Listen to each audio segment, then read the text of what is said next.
This is Off Track. Oh, I'm sorry, Tim. Did you have a busy week? Yeah, actually.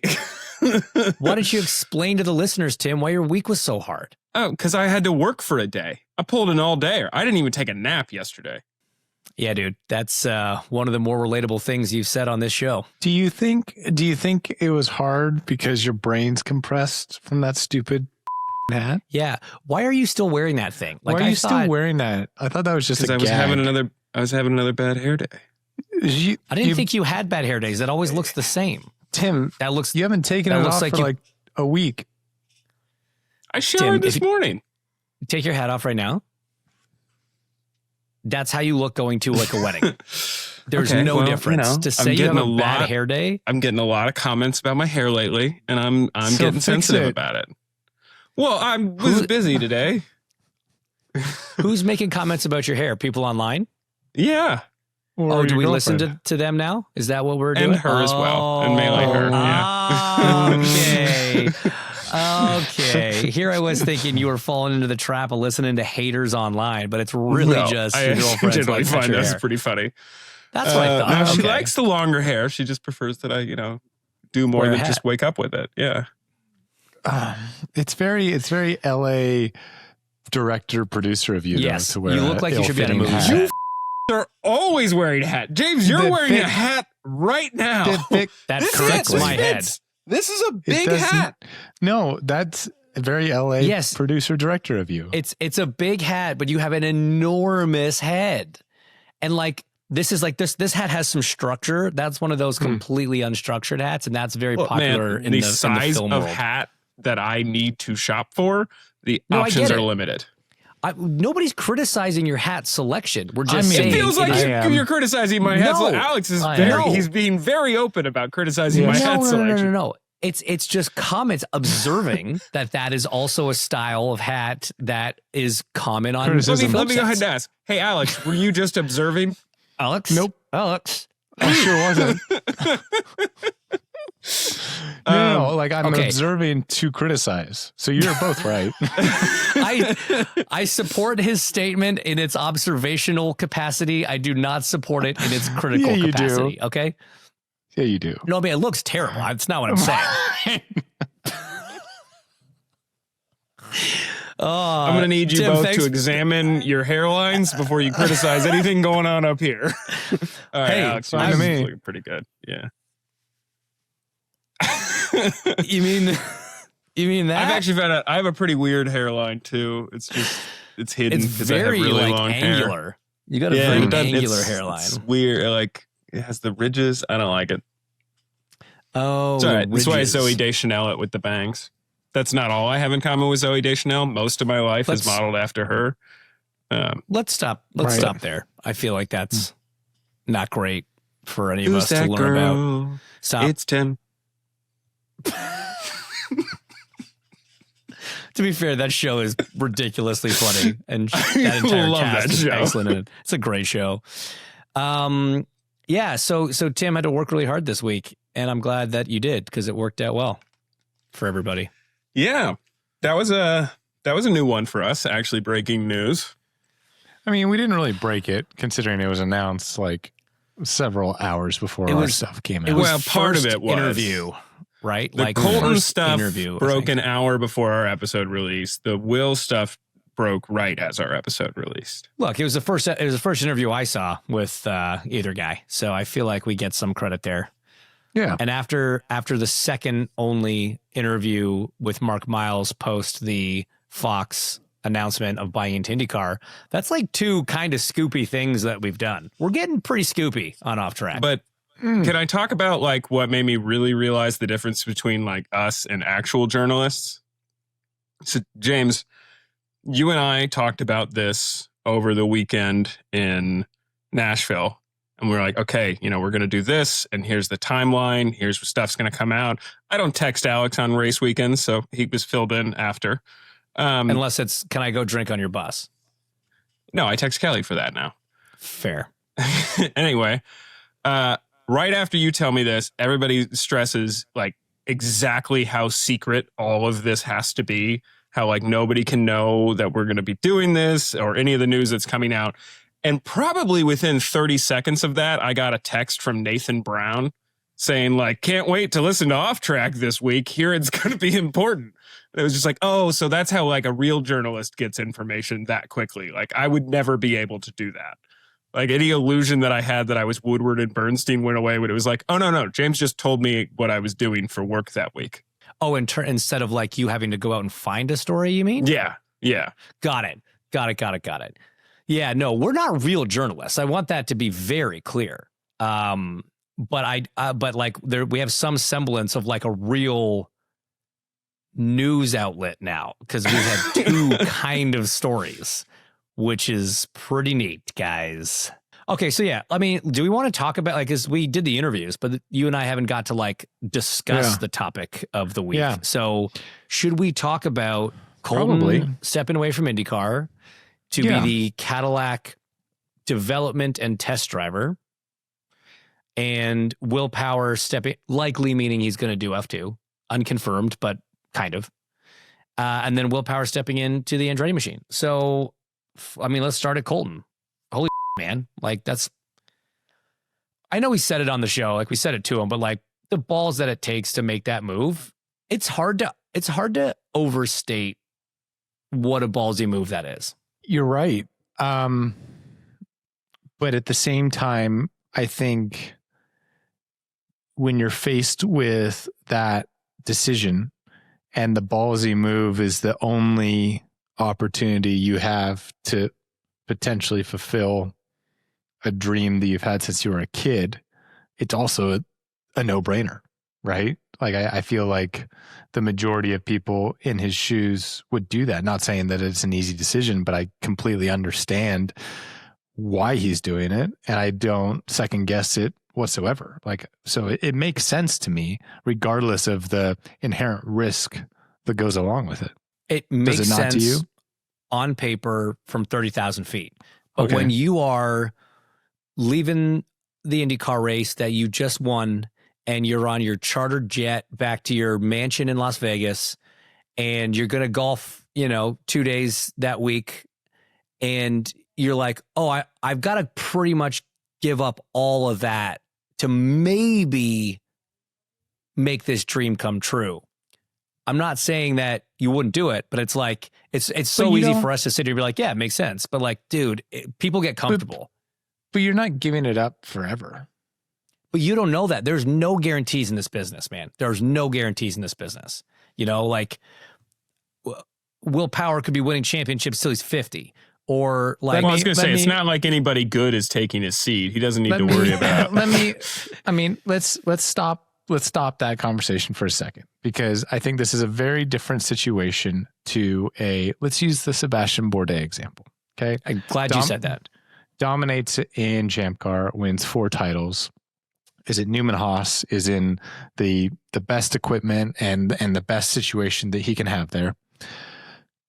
Leaves a championship winning organization and goes to an Italian kind of B team at the time in Toro Rosso. But at the level he wants to be at, right? But at the level he wants to be at. Much easier call. No. And here's where guarantees. Okay. No, but here's where I disagree with you, because ultimately Colton has, in some ways, he has his cake and he's eating it too. He is leaving the team that he is employed by to go work for the team that he is still employed by, who is still going to have a team that exists under his current employer in the foreseeable couple of years if this all went terribly wrong. And don't tell me that Dan would be like, oh, this whole thing was a disaster. Sorry, kid, you're out. I like my 3 guys now. Thanks for playing. I don't believe that would happen. Whereas Bourdais said, thank you, Carl Haas. I'm out of here. I'm going to go do my own thing with this whole new group of people. If it works out, I've achieved my dream. Great. If it doesn't work out, I'm going to have to now renegotiate and find myself in a different landscape, potentially. Maybe Newman Haas still exists and maybe Newman Haas will have him back. But he's leaving the same employer. He's under the same employer. He's just going to a different department of that employer. So I don't agree that while you say there's no guarantees, I think in some respects this has a safety net in it. So I completely understand what you're saying, and that is completely logical. And that is the more likely scenario. If for some reason things over in Europe don't work out, the likely result would be Colton ending up back in IndyCar with Andretti, right? That is highly likely, but it's not a guarantee. And like the analogy I would give is waking up like tomorrow isn't a guarantee. Absolutely, absolutely, great point. But like I actually think he meant that as a threat.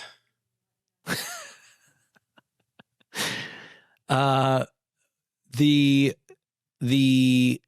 analogy that kind of comes to mind, right, is let's say, okay, so when I decided to stop racing Indy cars full time, happened to coincide with a time where the TV broadcaster had an opening in the booth that they were trying to fill, and I had showed an interest in that, whatever.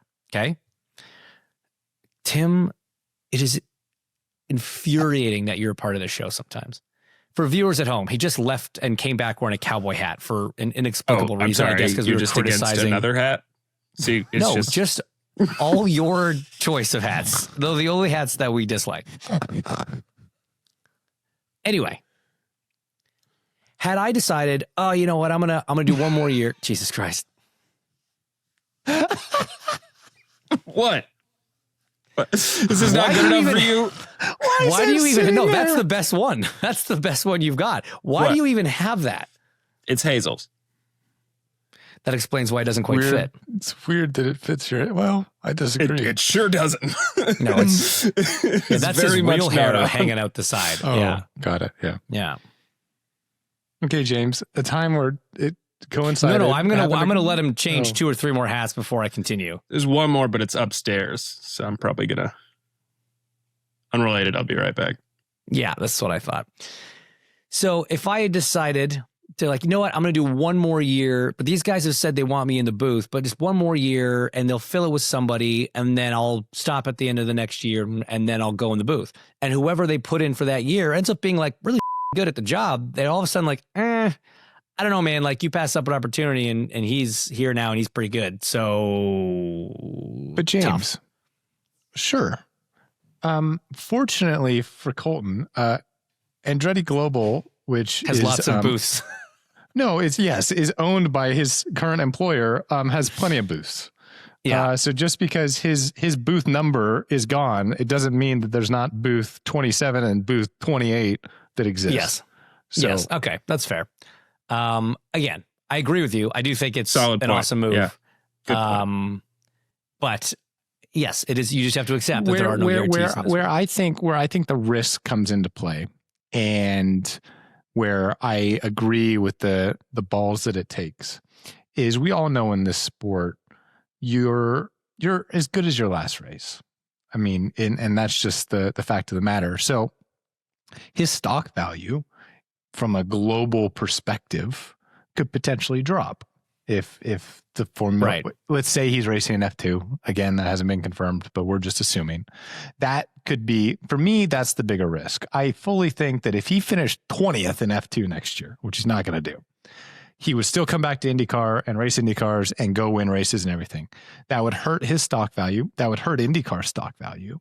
And he would be left with this, like, I mean, that would be a tougher pill to swallow than had he never stepped out of his comfort zone and never done anything else and just was seen as one of the elite IndyCar drivers of his generation. So his reputation is at risk in that regard.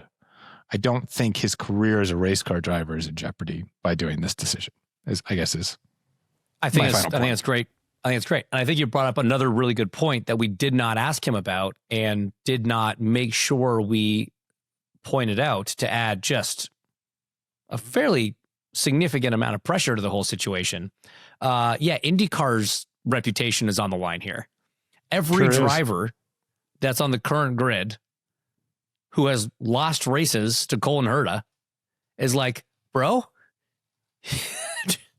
don't this up for me. Don't ruin this for us. So that's actually kind of cool because all these people that he used to race against are now going to be cheering him on so hard. Like the amount of support he's going to get from the IndyCar paddock is more than he ever got when he was driving the IndyCar paddock. No, yes. Like everyone is going to be like, bitch, you better not miss an apex. But here's where I feel good about it. Those tires, pal. Yeah. Here's where I feel good about it is he's been in an F1 car and we have heard the reports from that. Very positive. Palou has been in an F1 car. I saw that with my own eyes. Very positive. Pato has been in an F1 car. I've seen him do that. Very positive. Colton he races these guys. Like these are the same level driver. So the weird thing about F2 is that, you know, certain drivers have kind of bad seasons in F2 and it makes them look really bad. But like I made the joke, I think at some point probably on the show, it's like, it was pretty fortuitous that Ollie Behrman and Kimi Antonelli had F1 deals kind of lined up before their last season of F2 because neither one of them really killed it. You know, they had a couple good races, but not like, oh my God, the whole F1 grid's gonna be rushing to sign this guy. You know, they didn't finish top 5 in the championship, I don't think. I kind of forget, but they certainly weren't running up there at the beginning because teams are different and not all of them are great. So even if he doesn't do well in F2, and I say that in a relative sense, let's say he finishes 4th in the championship in F2, right? Wins a couple races, but 3 other guys beat him handily. The judgment call is going to have to be made on how his performance is in FP1s, in the F1 simulator, in TPC testing, because F2 is just not always the most accurate barometer. And the reason for that is it's very hard. It's not very hard from a standpoint of the cars aren't complicated. The cars are actually pretty straightforward, and Colton is way too qualified from a technical standpoint. Probably far less complicated than an IndyCar. Yes. But the people that usually are good in F2 have been doing it for a couple of years. Mm-hmm. And so, yes, you obviously have these rookies that are outliers that adapt very quickly and they're in a very good situation. And it just so happens that year's car and tire just blends with their driving style and all this sort of thing. But ultimately, there's guys that the ladder system to F1 is very similar to that of IndyCar. Like you don't go to Indy next, regardless of your pedigree, and immediately as a rookie, just you're not guaranteed to dominate. It doesn't matter what you did in previous categories. Obviously, Kyle Kirkwood is an exception, but Colton wasn't, Pato wasn't, Christian Rasmussen wasn't. Like it takes a little bit of acclimation. And when you're going up against guys who might be in their 2nd or 3rd year and have seen these tracks before and these scenarios and the tires and the specific race craft that you have to make the tires last for the whole distance, considering there's only one pit stop and this sort of thing, that's where I think it's going to be really hard.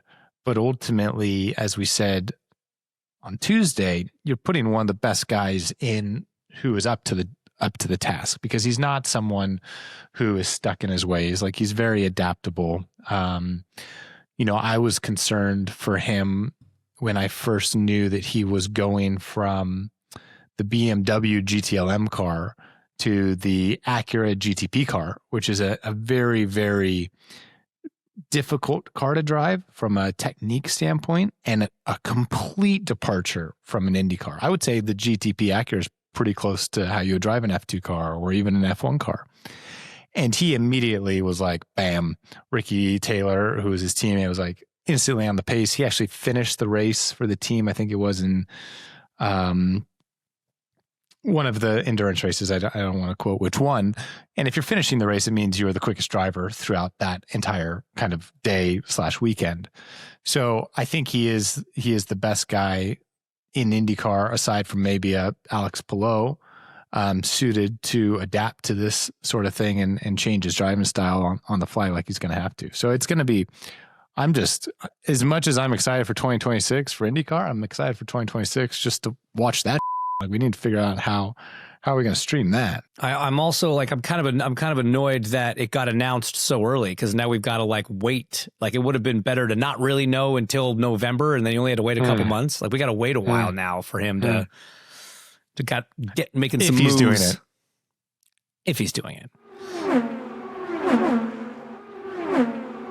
And then, all right, let's move on to the other side. Will Power coming in to Andretti. That I don't think was, it was so interesting, because like nobody thought there was an opening at Andretti until one of these rumors of Colton going to F2 start, like Milwaukee. Somebody, I think Marshall Pruitt said it on his podcast or something, like that was the first time it had kind of been circulated. Really? No, I mean it was July. Publicly. Mid-July, but yeah. And so as the Will news kind of gets more and more, hey, it don't look like he's going back to Penske. It was, oh, he's going to Rahal. Oh, they're going to straight swap Malucas for Power, and he's going to go to the 4-car. Like, there was all these scenarios being played out. I heard somebody say that Ganassi was going to run a 4th car for him at one point. Like, all these crazy, Pelot was going rumors. F1. Well, yeah, true. Pelot's going F1 at one point. And like, I feel like Andretti was just the bottom of most people's bingo cards. And then all of a sudden this happens, and there we go. So how do you think, sorry, Tim, did you have something there? Sorry, I was just going to say it's also interesting that, I think we commented on it. Everybody else commented on it about how it was in his contract that he couldn't talk to other teams until, what was it, the 1st of this month. And that ended up, we learned yesterday that Roger let him do that. Yeah, no, I think it was even before that. I think didn't Dan say that, or Will say, one of them say Road that America. Roger gave him after, it was like after Detroit. So like Road America time. He yeah, was so allowed to start talking to teams. Yeah. And I'm sure he spoke to, because like I said on Tuesday, every team in the paddock would have picked up the phone and been like, hey man, what's going on? But dude, how about the fact that at the end of the day, they did offer him a deal and he turned it down? How about that? How about 17 years of the team, all that success, the start of the year saying, yeah, no, I want to be here. But by the end of the year, it was like, you know what? I don't know if this is the right spot for me anymore. And he actually turned out. So like, that means Penske was really still trying to figure out what they were going to do. If Will had said yes, is Malucas just back at Foyt for another season? Now that they're like, oh no, we do want Will, but then Will said no. Now are they like willingly taking the guy that they had kind of already decided wasn't ready, or at least wasn't better than Will? Like, this is an interesting situation. Is Rinus VeeKay in oh my God, in the yes. game here? Announced today that Rinus VeeKay is not returning to Dale Coyne Racing. So that's an interesting development. I think a lot of people assumed that was happening. That had been such a successful pairing. And yes, Rinus had said, I was talking to other teams and whatever, but like, you do the math on what seats are available, and there wasn't really a lot of options, certainly not options that were running better in points than he was. But he always said, he's like, yeah, Will Power's kind of the big domino here. And we thought that was because, oh, maybe that opens up the Foyt car or whatever. But man, Rinus to Penske? Question mark? I mean, potentially, because here's well, is it true that Rinus has more podiums in 2025 than Malucas? Rinus doesn't have a podium this year, does he? Toronto. Oh yeah, of course. Did No, because Malucas was finish on the second. podium? Well, he ended up net second at the 500, right? Okay. So same. Okay. But he also, I mean, in Malucas' defense, he got boned out of a couple, like, not guaranteed podiums, but races he was running right up front in Iowa and Milwaukee and Nashville. No, not Nashville, but Iowa and Milwaukee. He had two where he was running up front and got totally boned. But anyway. Okay. Well, regardless, I think it's he had always more been, top tens. It's always been an interesting thing for me, right? Because we all can see and know that David is probably the future of some organization, but very Sure. similar to college quarterbacks, right? Like, that doesn't mean that when they get in the NFL, they're immediately at the level of whatever organization that they're playing for. I still don't know yet if David is at the Team Penske level. I mean, maybe he is, and maybe that's just me as a competitor talking without having all of the information that clearly they do, considering they're the kind of force behind the 4-car.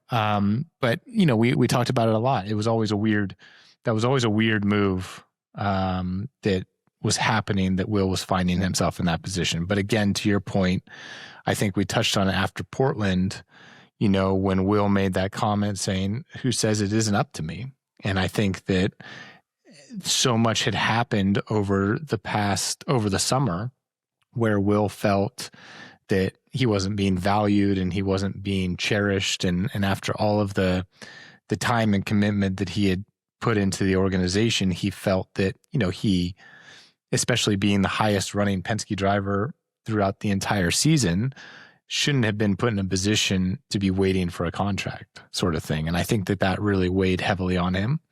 So I wouldn't be surprised if ultimately that was the catalyst for his decision post Nashville. What's important for me, for myself to get out there is I do feel like we've spoken a lot about the Power Malucas thing for the last several months, right? And it was always like why is this a conversation? What's happening here? And I want to be very clear that that is not an indication of the ability or the talent or the potential I think that Malucas has, right? And correct. We've both said this, but I just want to be very clear about that. This is in no way trying to put David down or undermine his success and his potential at all. It's just that we were talking about Will Power here, who is right on a different level from I don't think a single driver in the paddock, myself included, is in a place to be replacing Will Power. Let's just put that out exactly. there. Let's just say that. Perfect. Okay. Thank you. Perfect. So now that Will Power is not an option for the 12 car,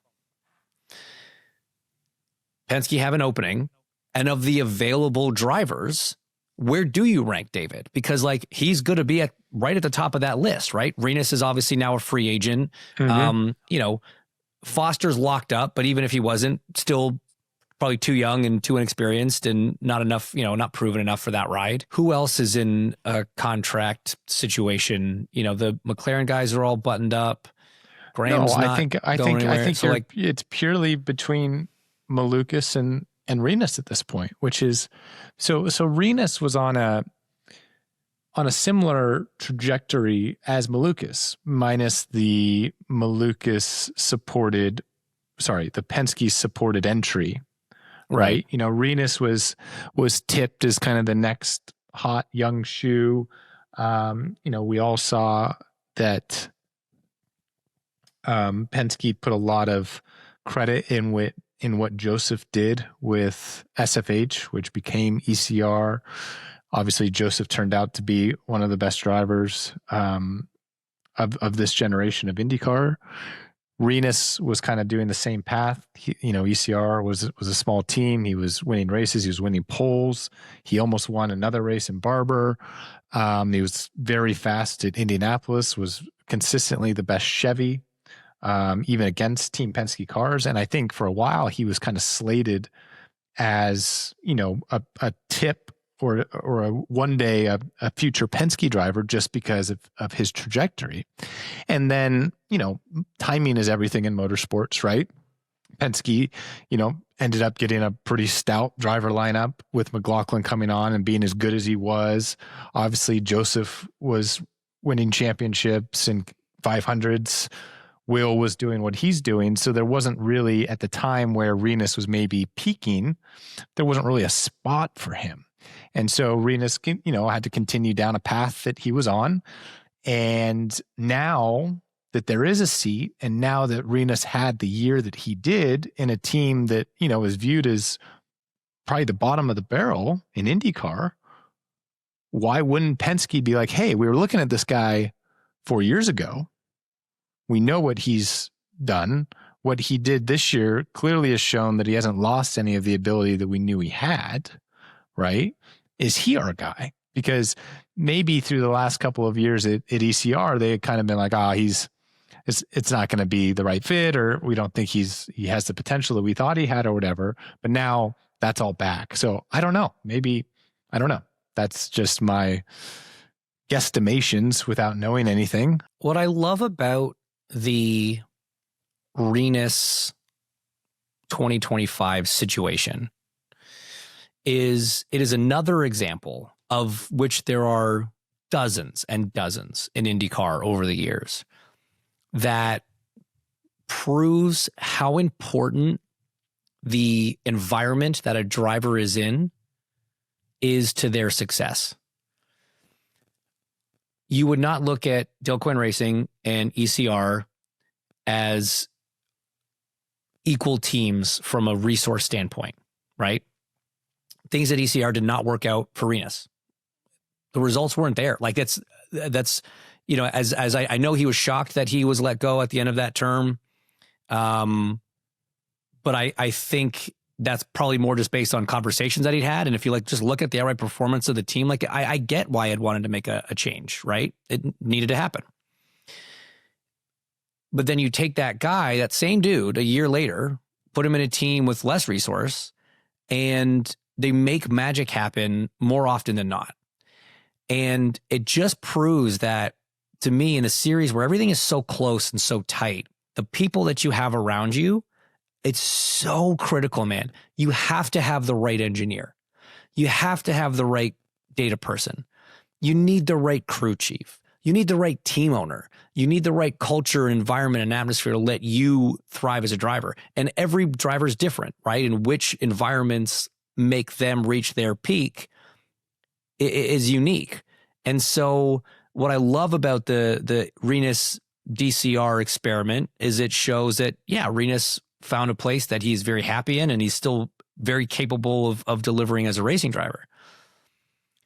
What would be interesting is if he did go to Penske, is that environment one that allows him to thrive and still be his best version? Because that's kind of known to be a bit of a unique environment even within the IndyCar world. Well, I mean, it's that point and that parallel. We have an example of that, not to the scale of DCR to Penske, but we have it with DCR to Andretti.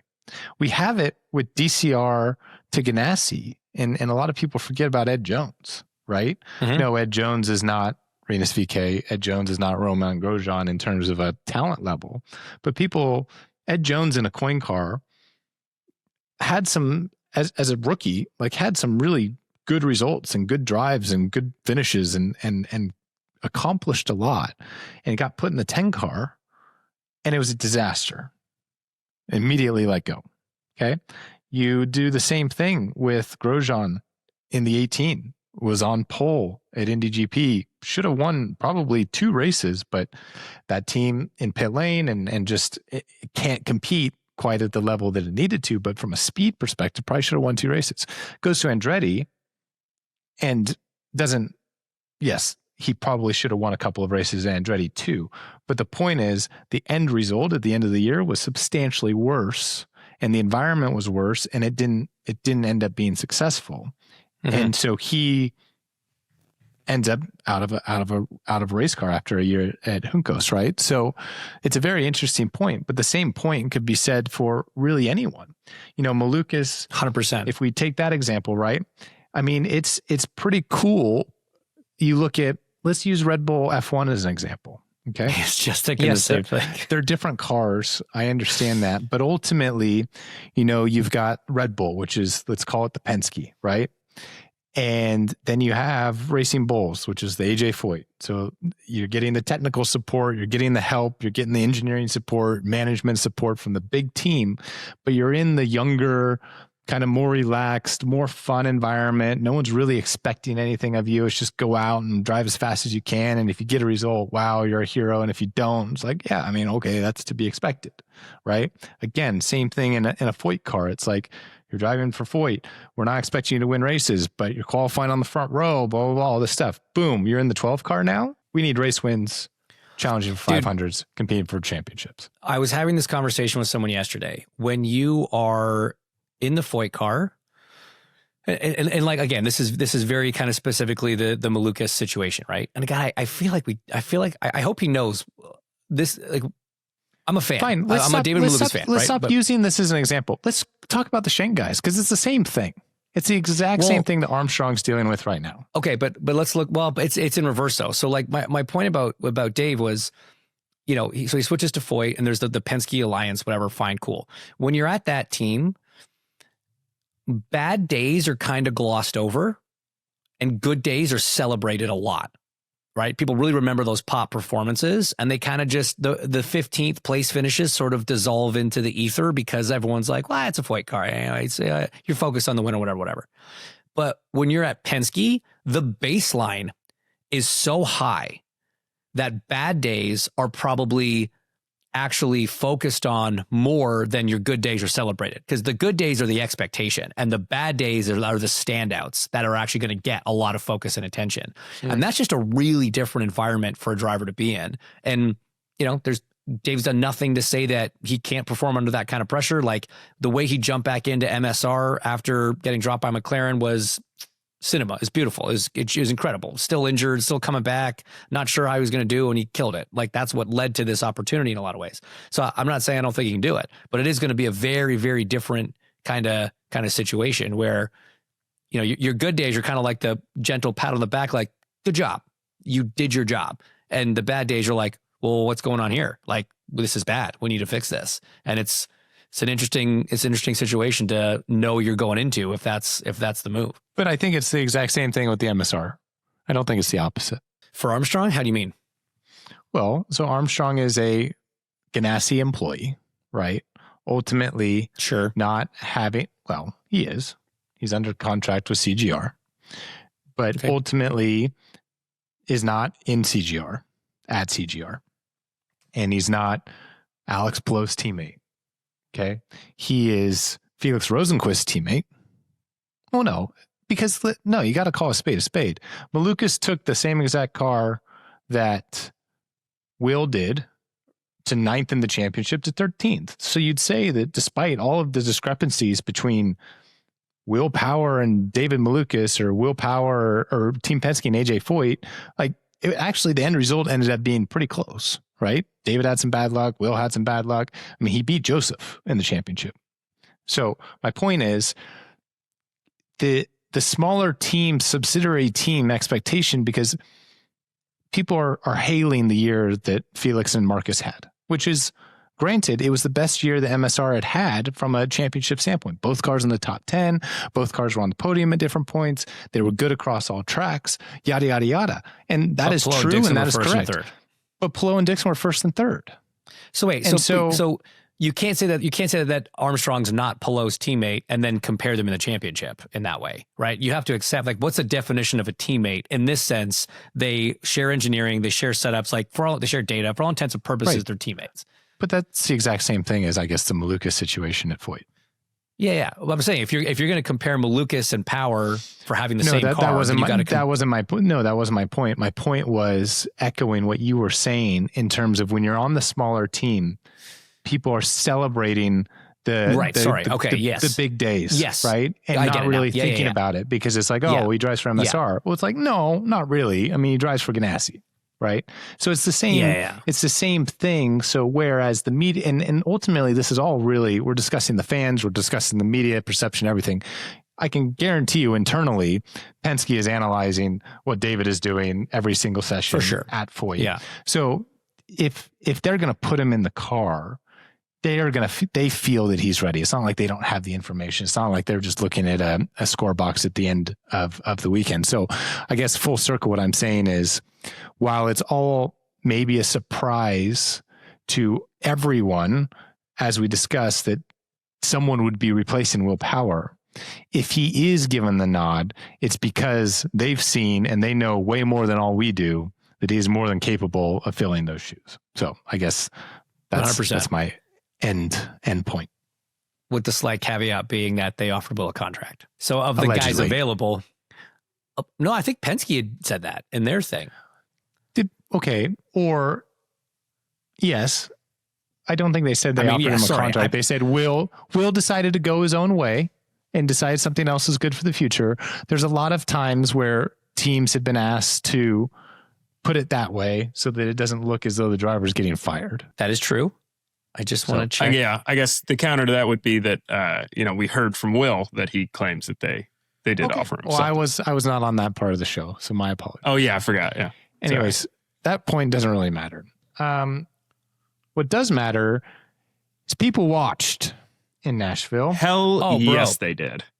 Yeah, like, look, we're going to save talking about Nashville for next week because we don't have a race to talk about. And we're out of time. But let's just highlight. Actually, yeah, I do want to quickly touch on this incredible run. So, yes, the Nashville race delivered 1.1 million viewers, peaked at, I think, 1.3.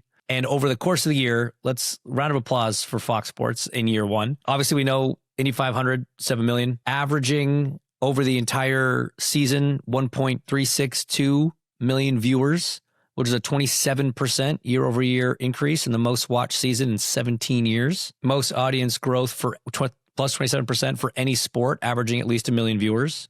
Massive lift in the 18 to 34 and 18 to 49 demographics, 81 and 51% respectively. Huge increase in female viewers, with females 18 to 34 up 72% and females 18 to 49 up 30%. Thanks, Pato. So, yeah, guys, look, big deal. It's awesome. And I can tell you it's through a lot of hard work, man.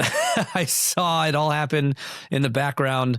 I contributed very tiny little bit myself, but the group at Fox that jumped into this program, and we've talked about it a lot at the top of the year. So many people were brand new to IndyCar. A bunch were brand new to motorsports, and they showed up, and it improved, I think, every single week.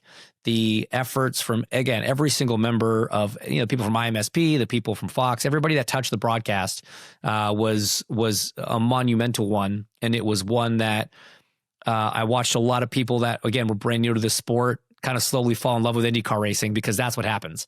When you get exposed to IndyCar racing, you fall in love with IndyCar racing. And this year, obviously 1.3 million people on average were watching IndyCar racing, and we're slowly getting more of the country to fall in love with it. So, yeah, huge credit to Fox Sports. Huge applause. Huge thank you for year one, and more exciting stuff to come. But I think we end there, and we talk Nashville next week.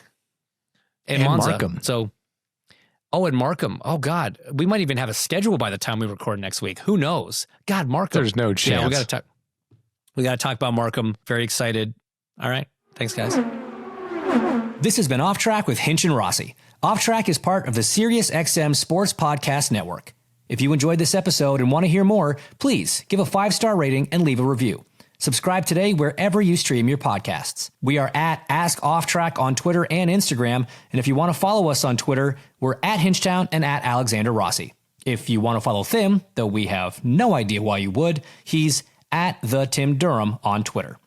Find us on YouTube and subscribe to our channel for exclusive video content. Off Track is produced by Tim Durham, and by that we mean Tim.